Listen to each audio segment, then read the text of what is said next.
नमस्कार दोस्तों, आप सबका स्वागत है हमारे चैनल एस्ट्रोवर्ड में। अगर आपने हमारे चैनल को अब तक सब्सक्राइब नहीं किया है तो अभी सब्सक्राइब करें। दोस्तों आज हम बात करेंगे व्रत में कौन कौन सा आहार आप ले सकते हैं। दोस्तों व्रत का सामान्य कुछ नियम होता है कि व्रत में आपको एक संतुलित और एक व्रत में आरूपी आहार लेना होता है। वही आहार आपके लिए श्रेष्ठ होता है, यानी व्रत के अनुरूप ही आपको आहार लेना चाहिए। तो संपूर्ण नियम आज आपके इस वीडियो में जानेंगे कि व्रत में कौन कौन सा आहार आप ले सकते हैं और किस आहार को आप इस व्रत में ना करें, यानी कि नवरात्रि के व्रत में बिल्कुल ना ले। तो देखिए दोस्तों, नवरात्रि जो है दो तरह से रहा जाता है। जैसा कि आपको सभी को पता है कि नवरात्रि में बहुत सारे जो है वो प्रतिपदा और अष्टमी का व्रत रखते हैं और अधिकांश जो लोग हैं 9 दिनों का व्रत रखते हैं। तो कभी कभी नवरात्रि 9 दिनों की होती है और कभी कभी सिर्फ 8 दिनों की होती है। तो जैसा ही हो वह तिथि के अनुरूप घटता और बढ़ता रहता है। पर जो व्रती दिन 9 दिन का रहता है उनके लिए भी वही नियम है, और जो लोग सिर्फ प्रतिपदा और अष्टमी का व्रत रखते हैं उनके लिए भी वही नियम है। तो अगर आप चाहें तो व्रत का जो नमक होता है, सेंधा नमक, देखिए सामान्य नमक इस व्रत में बिल्कुल मना है। तो व्रत के नमक को आपको अपने भोजन में इस्तेमाल करना है। अब भोजन में आप एक काला नमक बिल्कुल ना डालें, या जो बाजार से चीजें खरीद कर आप लाते हैं, जो पैकेट में चिप्स वगैरह होती है, तो उसमें आप देख ले कि काला नमक ना हो, क्योंकि काला नमक भी भोजन की श्रेणी में ही आता है, जो कि सामान्य नमक होता है उसकी श्रेणी में ही आता है। तो नमक यदि आपको खाना है व्रत में, तो फिर आप सेंधा नमक का ही इस्तेमाल करें।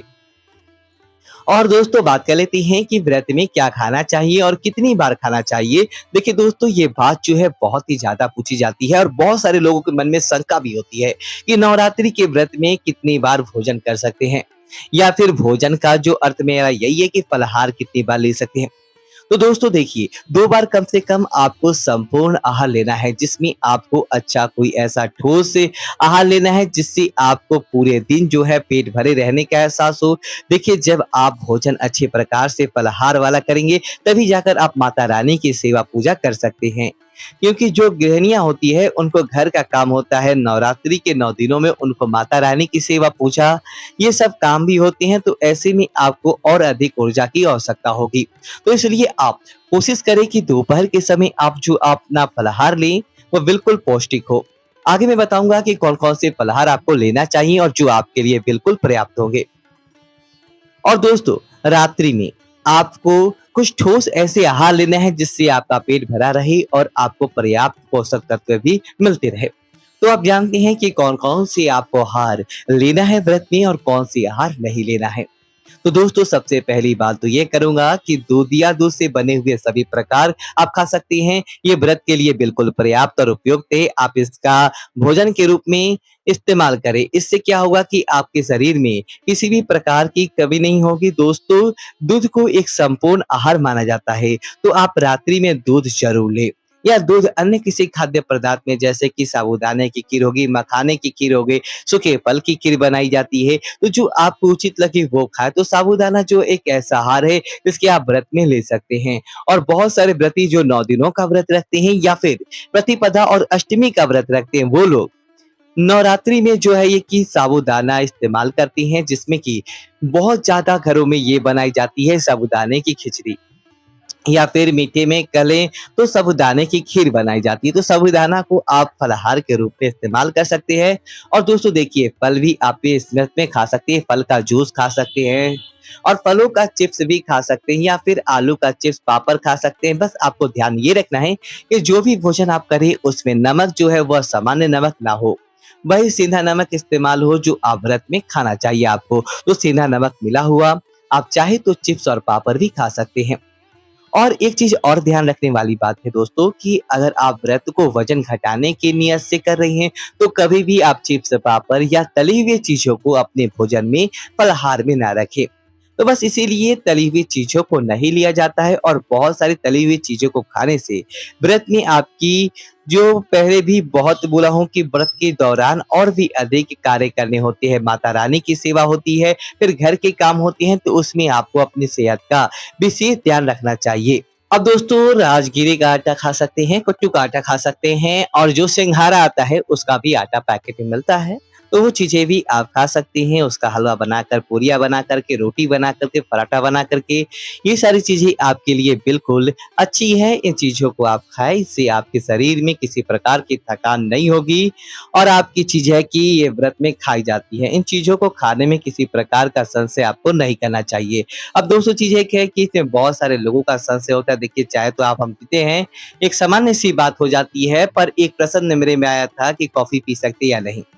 तो दोस्तों, कॉफ़ी जो होती है काफ़ी के बीज से बनी होती है और इसमें ध्यान दीजिए आपकी कॉफ़ी की बोतल पर ऐसा कुछ नहीं लिखा होता है कि जिसमें कि आप कॉफ़ी के अलावा कुछ और चीज़ें भी मिली हुई है। अगर इस प्रकार का जैसे कि कोको पाउडर या अन्य चीज़ें भी उससे मिली हुई होती है, तो इन चीज़ को भी ध्यान रखिए अगर इस प्रकार की मिलावट है कॉफ़ी में तो और चीज़ें ना लें।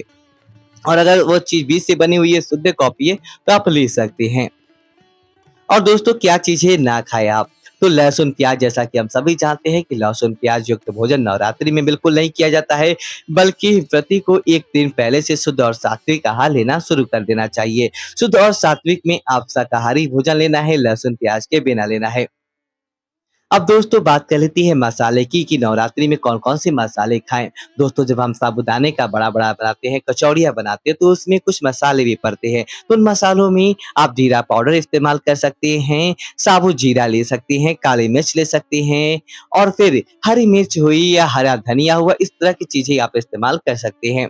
पर क्या ना खाएँ? तो देखिए धनिया का जो सूखा धनिया का पाउडर होता है वो नहीं खाना चाहिए और लहसुन, प्याज़ मैंने बताया ही आपको और जो हल्दी होती है, सबसे बड़ी चीज़ ये है कि हल्दी व्रत के भोजन में बिल्कुल भी नहीं डाली जाती है। तो हल्दी की व्रत के भोजन में बिल्कुल भी नहीं डालना है, बाकी जितने भी फल हैं सब खा सकते हैं आप। और सिंघाड़े की आटी है, जो भी आपके घर में व्रत का आटा है, वो चीज़ें आप इस्तेमाल कर सकते हैं, उस चीज़ें का पराठा, पूरियाँ जिसके भी आप बना कर के खा सकते हैं।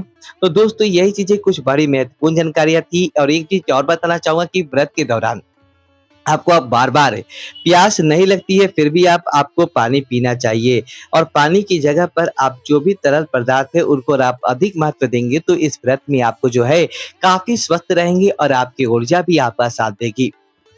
क्योंकि देखिए माता रानी की पूजा-पाठ इसमें बहुत अधिक मेहनत की आवश्यकता होती है और इसके लिए हम जब अपने शरीर को स्वस्थ रखेंगे तो हम तभी जाकर माता रानी की संपूर्ण सेवा कर पाएँगे। देखिए सोचते तो हम बहुत कुछ है माता रानी के लिए लेकिन जब व्रत आता है तो फिर व्रत में कुछ इस प्रकार का भोजन हम लेने लगते हैं जिससे कि हमारे शरीर में आलस्य आ जाता है, सुस्ती आ जाती है और पूजा-पाठ करने में मन नहीं लगता है। तो दोस्तों देखिए हमारा शास्त्र इसीलिए व्रत का नियम बनाया है कि इस व्रत की समय ऋतुएँ बदलती है, मौसम बदलता है तो इसलिए इस व्रत में वैसे भी जो आपका आहार होना चाहिए बिल्कुल हल्का होना चाहिए। इसलिए हमारा ध्यान ये देना है कि जो आप रात का भोजन लें, जो आहार लें आप फलाहार उसको आप थोड़ा-सा पहले लें, सोने से पहले 2 या 3 दिन पहले लें। इससे आपको सुबह उठने में किसी प्रकार की समस्या नहीं होगी और शरीर में भारीपन और आलस्य भी नहीं होगा। देखिए इस समय आपको ब्रह्म मुहूर्त में जगना ही जगना चाहिए क्योंकि ब्रह्म मुहूर्त में जगेंगे तभी जाकर माता रानी की सेवा और पूजा कर सकते हैं आप।